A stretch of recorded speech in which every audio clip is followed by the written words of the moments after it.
आज हम श्री सत्यनारायण कथा प्रथम अध्याय की कथा सुनेंगे। कथा अगर पसंद आए तो कथा को एक लाइक और चैनल को सब्सक्राइब करना न भूलें।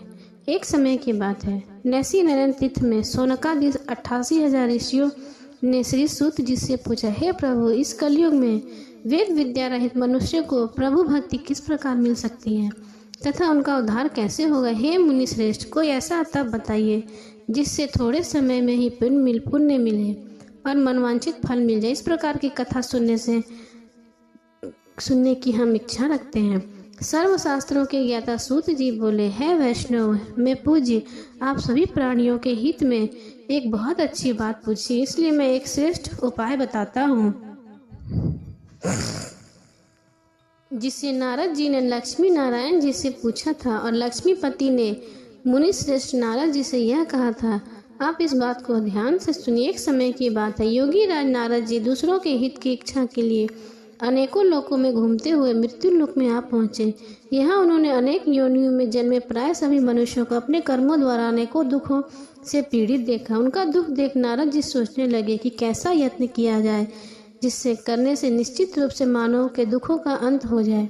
इस विचार पर मनन करते हुए विष्णु लोक में गए। वहाँ वह देवों के ईश भगवान नारायण की स्तुति करने लगे, जिनके हाथ में शंख चक्र गदा और पद्म थे, गले में वरमाला पहने हुए थे।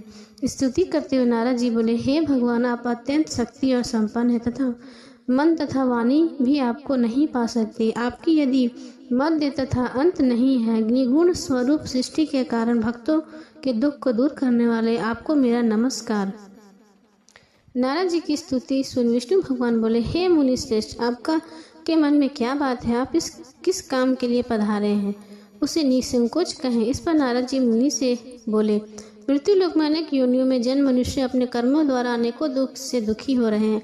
हे नाथ, आप मुझ पर दया रखते हैं तो बताइए कि वो मनुष्य थोड़े प्रयास से ही अपने दुखों को कैसे छुटकारा पा सकते हैं। श्री हरि बोले, हे नारद, मनुष्यों की भलाई के लिए तुमने बहुत अच्छी बात पूछी है, जिसके करने से मनुष्य मोह से छूट जाता है। वह बात मैं कहता हूँ, सुनो।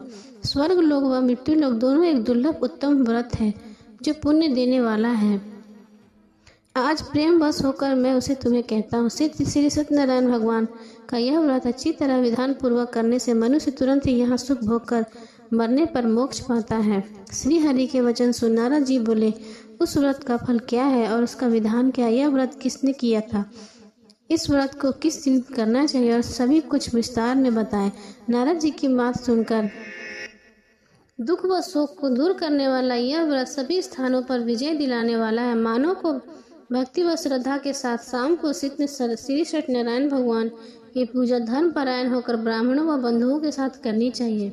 भक्ति भाव से निषेध केले का फल, घी, दूध और गेहूं का आटा सवाई ले। गेहूं के स्थान पर साठी का आटा, शक्कर तथा गुड़ लेकर सभी भक्षण योग पदार्थों को मिलाकर भगवान को भोग लगाएं।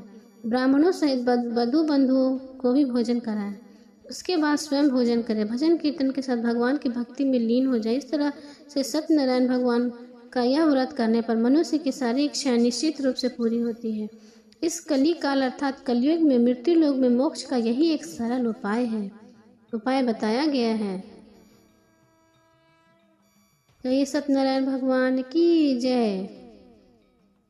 इति श्री सत्यनारायण व्रत कथा का प्रथम अध्याय संपूर्ण। श्रीमन्नारायण नारायण हरि हरि, भजमन नारायण नारायण हरि हरि, प्रभु की लीला न्यारी न्यारी हरि हरि। श्री सत्यनारायण भगवान की जय।